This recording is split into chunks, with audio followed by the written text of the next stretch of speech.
So, how do you handle financial equalization? So, the dividing of the assets and so forth, right?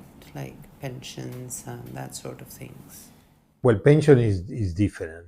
When we talk about equalization, it's equalization of assets and debts. Okay.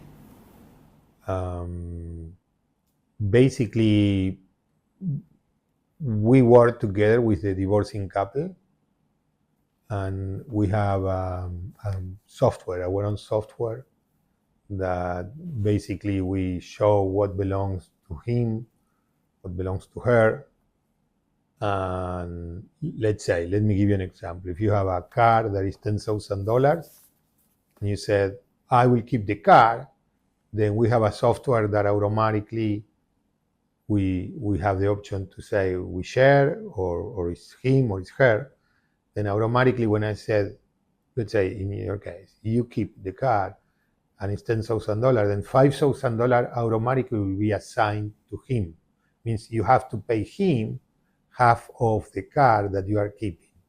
And the same is for every asset and for every debt. At the very end, we come up with a number.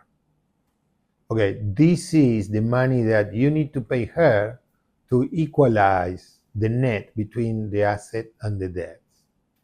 Now, after we equalize, we figure out how.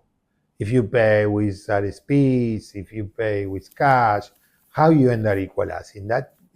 This is a separate part, a separate aspect. The equalization is a very important part.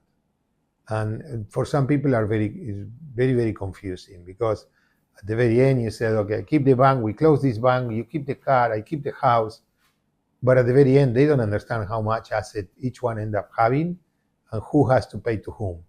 So equalization is one of the most important aspects that the process start to make sense, because all the process makes sense. Every one of the